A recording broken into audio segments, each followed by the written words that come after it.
Bismillahirrahmanirrahim. Assalamualaikum warahmatullahi wabarakatuh. Di sini saya akan mempresentasikan mata kuliah Qawaid Fiqhiyah Asasiyah. Dalam mata kuliah Qawaid Fiqhiyah, dosen pengampu Dr. Sahril dan saya Bilal Murisman.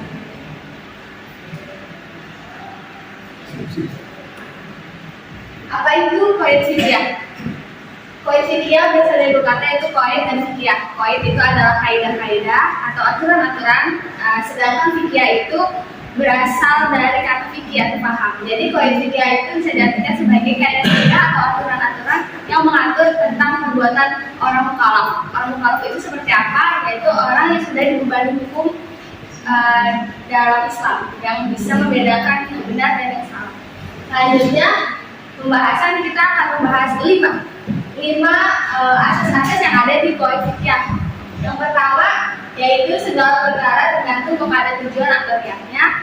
Yang kedua, keyakinan tidak dapat dihilangkan dengan keraguan. Yang ketiga, kesulitan mendatangkan kemudahan. Dan yang keempat, kemudaratan dihilangkan. Yang kelima, ada kebiasaan ditetapkan sebagai hukum. Lanjut, qawaid fiqhiyah ini kan mempunyai 5 asas induk kaidah. 5 asas qawaid fiqhiyah itu apa saja yang tadi saya sudah sebutkan? Mari kita paparkan satu persatu. Baik ya. Yang pertama ada al-umuru bi maqasidiha, atau segala perkara tergantung kepada tujuan atau niatnya. Dasar hukumnya dalam surat Al-Imran ayat 145, yaitu barang siapa yang menghendaki pahala dunia, niscaya kami berikan kepadanya pahala dunia itu, dan barang siapa yang menghendaki pahala akhirat, kami berikan pula kepadanya pahala akhirat itu. Jadi dalam surat ini sudah jelas bahwa semua tergantung kepada niat. Misalkan kita ada seorang muslim atau ada seorang mukallaf yang memberi anggur untuk dimakan, itu halal, tetapi bila dijadikan khamar itu haram. Dan contoh lainnya yaitu bila ada seorang muslim yang menafkahi keluarganya ikhlas karena Allah Ta'ala, yaitu sedekah baginya. Jadi di sini bakal disimpulkan bahwa semua tergantung kepada niat kita. Kita mau melakukan sesuatu dan kita baik, semuanya akan berubah menjadi baik, seperti itu. Yang kedua, selanjutnya yang kedua ada al-yaqinu la yuzalu bisa. Keyakinan tidak dapat dihilangkan dengan keraguan. Dasar hukumnya yaitu Quran surat Yunus ayat 36, yaitu dan kebanyakan mereka tidak mengikuti kecuali prasangka saja. Sesungguhnya prasangka itu tidak sedikit pun berguna untuk mencapai kebenaran. Sesungguhnya Allah Maha mengetahui apa yang mereka kerjakan. Jadi kita dapat sebutkan kalau misalkan keyakinan tidak dapat dihilangkan dan keraguan, bahwa kita yakin tapi bila kita ragu-ragu itu tidak dapat dihilangkan. Contohnya kayak misalkan ada seorang yang sholat tetapi dia yakin dia itu nggak kentut atau tidak buang buang angin. Nah itu kita kayak lanjut aja sebelum kita dengar bunyi atau baunya tersebut, atau kita lupa rakaat sholat, itu kita jangan langsung batal. Kita yakin di dalam hati kita tuh keyakinan kita udah mengulang berapa kali rakaatnya.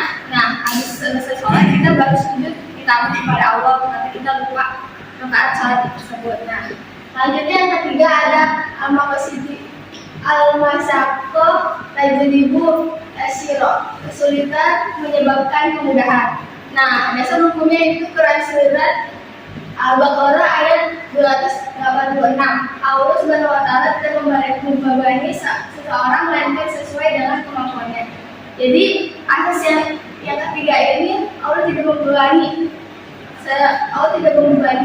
kita dengan beberapa kemudahan. Contohnya misalkan ada seseorang yang melakukan perjalanan lalu dia kecelakaan atau tabrakan dan dia mendapati luka di kakinya, dia tidak bisa sholat. Nah itu kita bisa menyebabkan kemudahan bagi dia, yaitu bisa sholat sambil duduk atau sambil berbaring.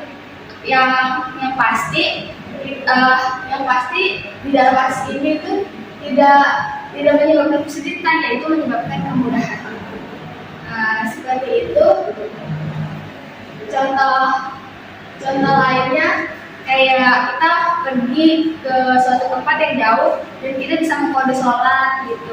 Itu salah satu yang menyebabkan kemudahan bagi kita. Selanjutnya akses yang keempat yaitu kemudaratan dihilangkan atau user. Quran surat Al-Baqarah ayat 60, dan janganlah kamu berkeliaran di muka bumi dengan berbuat kerusakan. Kemudaratan dihilangkan maksudnya di sini kayak misalkan kita bertahan hidup di suatu tempat, dan di suatu tempat itu hanya ada hewan yang tidak halal dimakan ya, seperti kayak babi gitu kan. Nah, di situ babi boleh dimakan asalkan tidak ada makanan lain. Kalau kita nggak makan, kita bakal mati. Nah, misalkan seperti itu yang menyebabkan kemudaratan pada babi bisa dihilangkan. Selanjutnya akses yang kelima yaitu al-adatu mu'akamah. Adat kebiasaan ditetapkan sebagai hukum.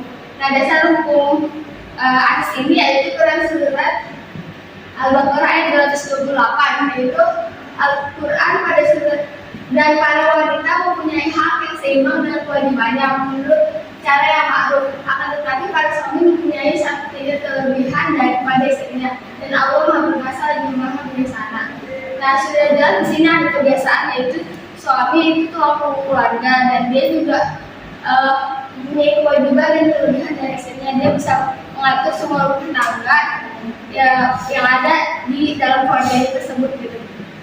Contoh lainnya kayak misalkan dalam pernikahan kan biasanya ada lamaran. Nah, itu tuh lamaran terus menerus kayak menjadi adat kebiasaan sebelum pernikahan gitu.